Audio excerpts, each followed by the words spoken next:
That's probably at the federal level and at the funding level that we really have to think about that and probably extending it, at least especially on the west side of the Yeamans Bridge in Katoomba, because it really is, we're talking about, Susan quite right, is talking about people coming back up, and yes, and we greatly appreciate the grant that we've got.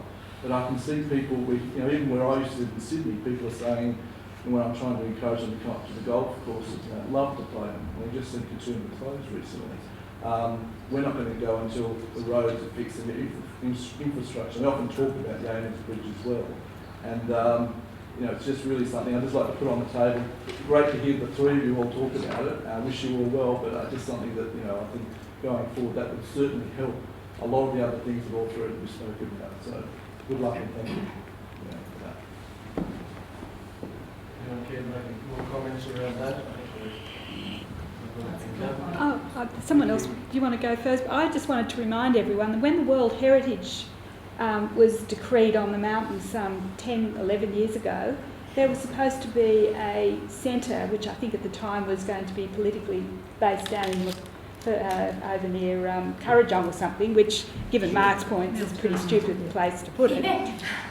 What happened to that, Pardon? Given my business, it wasn't. No, I'm sure it's good for you, but I'm just saying if the majority of the activities, Mark is quite correct, are up this part of the world, we can all be a bit, and it seemed to me at the time that there was, but anyway, that's, whatever happened to it, never heard another thing. It was going to be, and what they did was put it in the Botanic Gardens. They put it in the Botanic Gardens. That's just a small part. A small thing, yeah. So we are, the closest, biggest World Heritage area. I can go to the Northern Territory, Kakadu, wonderful visitor centres. Why is it that the Blue Mountains just has nothing, really nothing much at all? Well, one of the challenges in the mountains is obviously where do you build things and finding spaces to do it. But Glenbrook National Park, the new work at the entrance of Glenbrook National Park will bring it up to 21st century standards. The National Parks and Wildlife have a new model that they've been rolling out, and we've seen a lot of it. I mean, there's been a lot of money obviously invested in the upper mountains, and that is designed to give a really good feel for what the whole of the World Heritage area is. So bit by bit those things are coming. Remember, when people come to the mountains, well, my experience of friends coming up is that we don't come and do all of it in one go. We go to different bits of it for different things. We might go to the conservation hut and plan to have a walk down there. We obviously as locals head to Glenbrook for Europa and take a lot of visitors there, less kangaroos there than there used to be. So it really, that having a single centre doesn't necessarily solve the issue. Well, Kakadu had two or three. I'm just illustrating. When I went to Kakadu Park, I was given a lovely big map and I had places to go. And I know the centre well. And there was one which went through the Aboriginal history, which is excellent and really introduces. We've got nothing like that up here. And the other one was more on the natural environment. So to me, in terms of numbers of people who would go through that to learn and understand about the culture of Australia, the Blue Mountains is a much more logical location because we get the biggest number of visitors. Is that my understanding? And yet we don't do it. Yeah, I have to say, Susan's point is valid. Where do you put it is the issue. And I suppose working with the council and operators to identify where you put it. I mean, obviously you think gateway, the gateway to the mountains. But there's more than one gateway, so where would the focus be? How would you do it? I mean, now everything's so interactive, but I think it's certainly something. I think, when you're on the M4 and places like that, I don't think it's unfair when you see, there's no signs to Lure or Wentworth Falls, it's to Katoomba. And I think one of the negatives that we have in our tourism experience up here is that Katoomba is the groggiest town, and look, I assure you, for all our hard efforts, I'm the first to admit we've still got a lot to achieve in this town. And so I was one of those people from Sydney. I never came to the mountains because Katoomba was always the place I was introduced to, and I hated it. And the reality is that is still often the case. We have to, and really what I'm giving you is actually feedback that we're getting from our visitors, saying it is bizarre that this is supposed to be one of the oldest tourist destinations in Australia, and when you find things, but gee, working our way to get down there.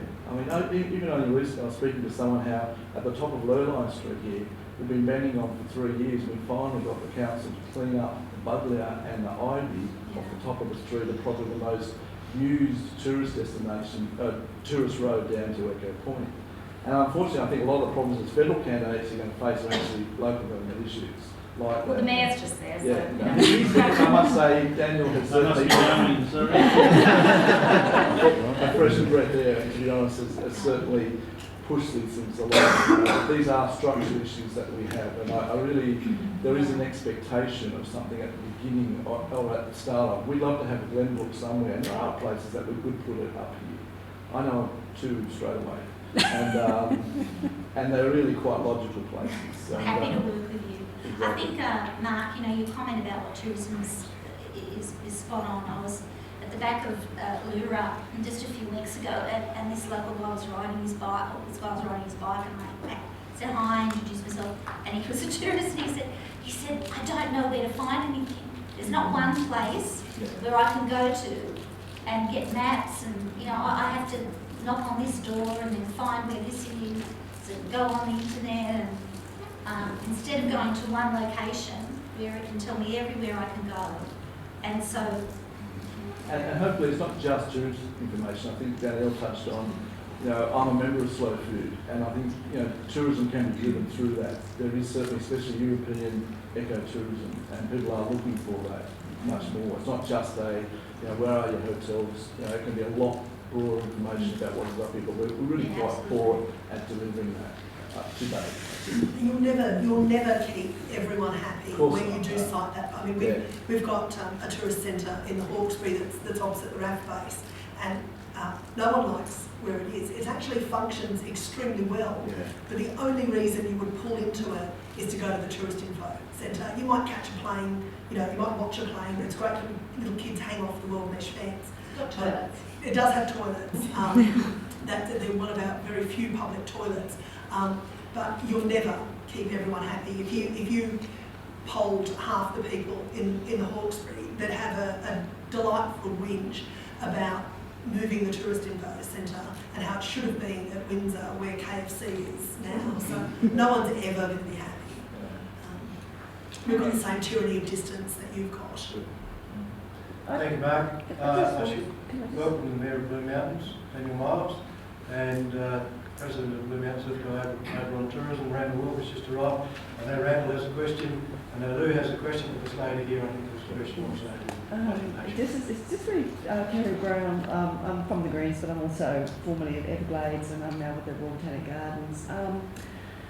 I might have missed it, but just touching on what Mark said, we don't seem to have got the big bicentenary grant that I would have liked to have seen turn up as some amazing project, which might have been an amazing visitor centre right outside the railway station. But, you know, it could be and that's really struck me that neither our state or our federal candidate actually has delivered for what I would expect, you know, the lasting legacy that would be the new project that would encourage, you know, which would enhance the tourism industry and the cultural life, etc. Is there anything coming, or was there any talk? You didn't. There was no. I certainly raised it. I certainly made representations, but no, there was nothing coming from them. Is it too late? I mean, because the idea is... There's always opportunities. I mean, we still haven't finished the bicentennial celebrations. Obviously, got the building of Cox's Road and Macquarie's journey. There's a number of different stages that are still yet to be obviously celebrated and commemorated. I'll continue to fight to secure more. Just on that, I certainly was approached, Senator Doug Cameron was approached at one point, quite late in the piece, and when we went to the Minister's office, they didn't have an awareness of it. So it may have got to a Minister's office, but no one appreciated what the significance might be. It was way too late. By the time the Senator was involved, and of course Louise is the local member, and it is entirely appropriate to go to your local member to do that, and I'm sure Rosa Sage was approached at the appropriate time too. One piece of feedback I got federally was that while everyone in New South Wales knows about Blacks and Wentworth and Lawson, it wasn't necessarily something that was of national significance and on the agenda for Perth, Darwin, Tasmania, Queensland. Now, I argued that in fact it was absolutely crucial, but that is the sort of thing where things that are of federal significance versus things that are of state significance. One of the things that was funded were some Indigenous celebrations were funded. Just on your thing about maps, one of the other things that the federal government's funded through Parks and Wildlife has been maps to follow the Aboriginal bush tracks, and kids have put those together, and they're fantastic for anyone who's in accommodation who doesn't have those. There's no location to go and pick them up, no obvious National one. Parks and Wildlife. Yes, So- but you Yes, so well, that's the so point. no one's saying that there have been lots of initiatives, but remember, the initiatives come ground up. Sure. No federal government doesn't waltz in and say, you guys need a visitor centre and we're going to tell you where it is. So I would encourage you to work with your local member, with your any local political representatives you have, councillors, your state representatives, your federal ones. And it is, if you can make a noise and set a case, that's what gets attention. And I see it as the local member's role to really help you do that. That's why I got involved with the TAFE cuts to outdoor air. It's not a federal issue, I know that, but I knew kids who wanted to do that course. The school captain from Winmalee last year, first Aboriginal captain the school had ever had, wanted to do that Cert 3 course, and that is the job, I think, of local pollies, sometimes to stick your nose in things that maybe aren't specifically your business, but to help communities have their voices heard. Susan. Lou. Lou Heard, Silvermere Guest House. I think one of the major international tourist impediments that we have is the capacity of Sydney Airport, without a doubt. So what sort of commitment do we have with respect to a second airport in the Sydney Basin to in fact enhance tourist potentials both nationally and internationally in the Blue Mountains and throughout Greater Sydney? I know that's a federal issue and I'll ask each of you to comment on that one.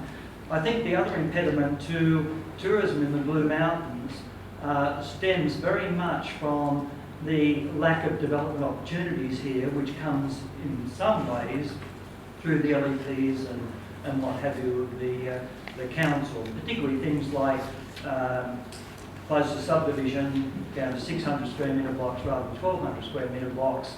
That causes a lot of subdivision then to go out to the periphery and the bush interface rather than be concentrated around villages and the like. And I think again that's a major problem in terms of getting people into the mountains just as a living existence, and in fact it does to some extent I think limit potential for business opportunities and tourism opportunities, not so much that LEP fact but the general LEP and so on. I know that's a local issue, but I would also like to hear your comments upon that. Okay, Sydney Airport. Anthony Albanese has made it very clear that he does not believe Sydney Airport has the capacity to meet the demands. There's been lots of data put out. Sydney Airport thinks otherwise, and that is absolutely their prerogative. But he has made it clear he's very committed to further exploring, and we move to the next phase of exploring the possibilities of Wilton, to take that to the next stage. Now, this has been such a long-running issue. It is never a politically popular issue, and I'm quite proud that as a Labor government, we haven't pandered to the politics of it, and we've said we will look at it and investigate it. Now, those investigations will, show the possibilities and the price tag. So there is a strong belief in Labor that there is a need for a major airport in the Sydney Basin, and Wilton has come through. And that was a joint state-federal study that nominated Wilton as being the one that can be most easily agreed on. Can I suggest there are lots of holes in Wilton without a doubt, and I think that Badgerys Creek is the only viable. And look, people have their views. Just in terms of development on the periphery rather than the centre, I agree with you. I'm a Winmalee person. We don't really have a village in Winmalee, we've got Coles. But Springwood's obviously the centre. And I really see that with the main thing we all love there And the reason the Save Our Springwood people were so against the proposal to have a major shopping centre anchored around a big tenant was because it would take away the village feel. And that's what got me involved in the Springwood Civic Centre upgrade and the $9.5 million commitment